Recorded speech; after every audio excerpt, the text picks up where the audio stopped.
you know, when the world gets turbulent, to the extent that we focus on it, then our mind also becomes turbulent. Your mind is really like a kind of unruly dog on a leash that's, big and strong and will drag you here and there and everywhere if you let it, right? And mind, as you surely by now have figured out in all of your metaphysical studies, your mind takes us away from the greater self. I'm not really advocating a kind of bury your head in the sand mentality, but we're also not here to act from mind.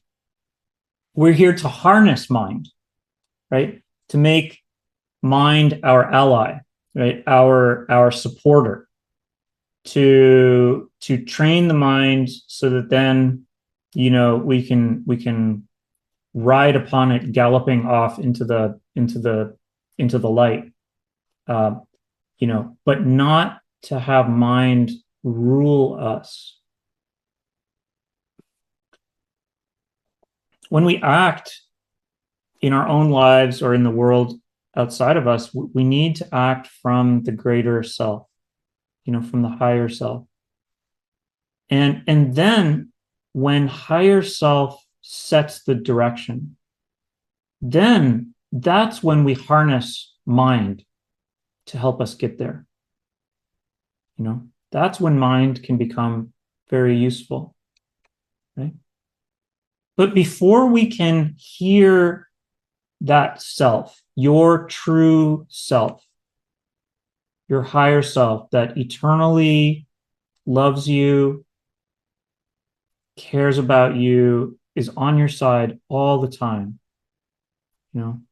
that is the fount of wisdom in your world and source of goodness, before we can hear that self, we must calm the mind. And this means temporarily pulling our attention back from the turbulence and focusing it on the light, right? Focusing it on God, focusing it on ritual, on the quiet that comes after we just pour our heart out and then sit back and listen, on that quiet space from which the answers come to us. Now, as you slow down and calm down and focus your attention very deliberately, as you come into a kind of connection or union with the higher self, sometimes as we seek for that union, it does sometimes require that we have a little bit of patience, that we listen carefully and that we be willing to wait, listening patiently until we get a clear answer. Sometimes that does mean a little bit more withdrawal than other times. Sometimes that really means turning within very diligently. But eventually, you all know from like long years of practice, like eventually you will hear an answer. You will get a knowing. You will feel some guidance. The higher self is always there, holding out a hand, wanting to hug you and tell you that it's going to be okay. And then giving you a clue, right? The promise, which we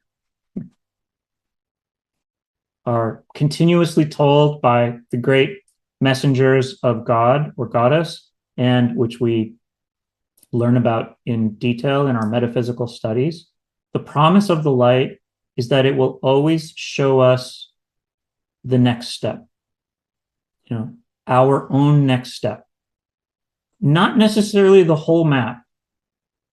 Especially the world is turbulent this way, that way, whatever. And there's a tendency to want to like know the meaning or the answer or the why. Tell me why. That's not the right question. And it's not the question that's going to yield a fruitful answer. That question is going to yield silence because that question doesn't have an answer, or it's not for us to know the answer.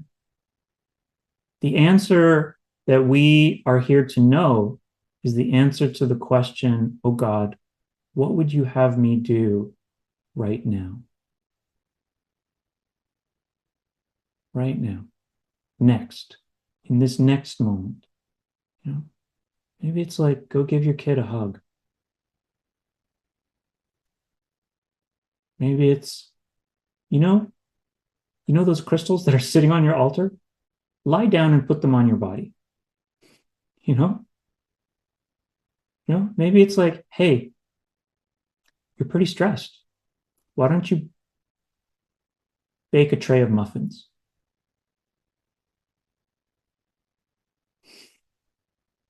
You know?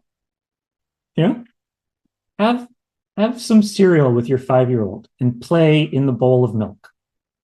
You know? Whatever it is, right? That's what God will answer us. Always. God will always answer that question. Oh God, if it's, I'm not here for my will. I'm here to serve. I'm here for your will. Tell me something about your will. How could I serve best in the next moment? You know? The promise of the light is that it will always answer that question. It will always show us the next step. It will always care for us and nurture us and be with us and lift us up. The masters of light are always, the great beings are always reaching out a hand to us. And we just have to reach our hand out to them. And so the question is, number one, can we ask? Can we reach? Can we invite? Right? We have to invite. And the number two question is, can we listen? Can we shed ourselves from our minds in order to listen? You know? Can we humble ourselves, which is just another way of saying, can we ditch our opinions? Can we get ourselves out of our brains, out of our ideas, out of our thoughts, right? Can we humble that's humbling. Can we humble ourselves in order that we can hear Goddess talking to us? And if you had all of your money in Bitcoin and Bitcoin like fell on the floor, I would be telling you the same conversation. Okay, Bitcoin fell on the floor. The only thing there is to do is to ask God, what would you have me do now? Maybe Bitcoin skyrockets and now you're a multi-billionaire. Okay. The only thing there is to do is to ask God, now what would you have me do? Now what would you have me do? Not my will, O God, but thy will.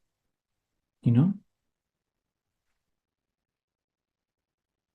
When we find that centeredness, that place, when we prioritize the practices in our life that allow us to find that centeredness, the centeredness, it's both simple and it's simple, but not easy. It's simple, but not easy. When we're able to find that centered place where we can really listen, then that is also the centeredness we need to act in the world, to act in the world and also to act in our world, right? Whatever that means for right now. Maybe it's to pray a little bit more tonight. Maybe it's to allow ourselves time to just feel our feelings. Maybe give a healing session or call someone up and offer some words of love or wisdom or encouragement or even just an ear to listen, usually, you've probably noticed by now, usually it's about serving. That next action is about serving, either serving ourselves or serving another. And in any case, serving ourselves is ultimately devolves to serving another, right? So it's about exactly what the great master, Jesus the Christ, told us to do. Love one another, love one another as I love you. And every great master of light would tell you exactly the same thing. Every great being would tell you the same thing. Here I am loving you, my love in action. Here is my love in action. I'm talking to you, I'm responding to your prayer. I'm sitting with you in the sanctuary. I'm attending to your toning where you're calling me in, Now you attend to others. Once your cup is full, from the overflow of your cup, let us attend to others together. Right? Right? So then we can act, Then it's time to come back to the mind and invite it to help us in pursuit of this goal, right? The goal that Spirit gave us, the goal that God told us or Goddess told us was that next step, that next thing, the goal that higher self communicated to us after the light filled us up and helped us feel whole and good and right in the world. That is the goal of our greatest expression. And so then, my friends, then we have found joy. Then we have found joy. This is joy. What I'm talking about is joy.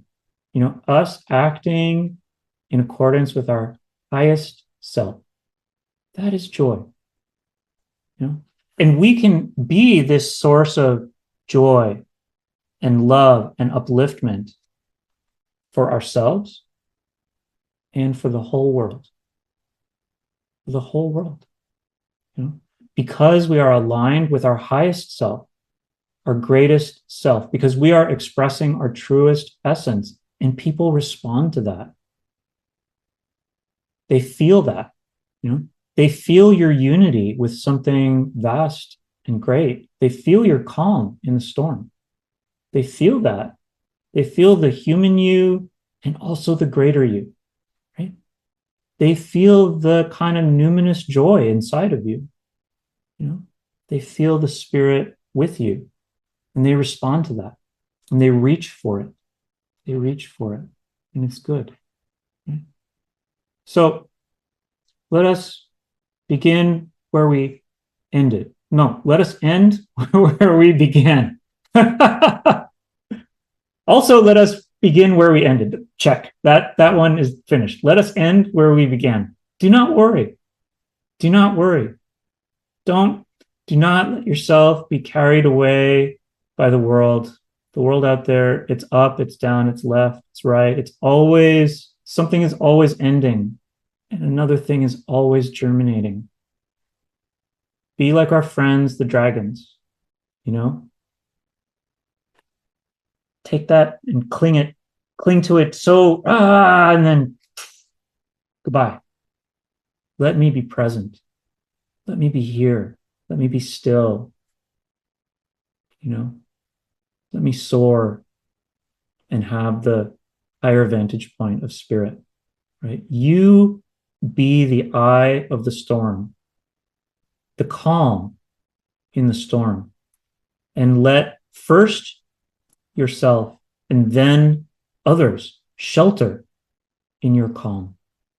Okay? This is what we're here to do. Okay? This is what we're all here to do.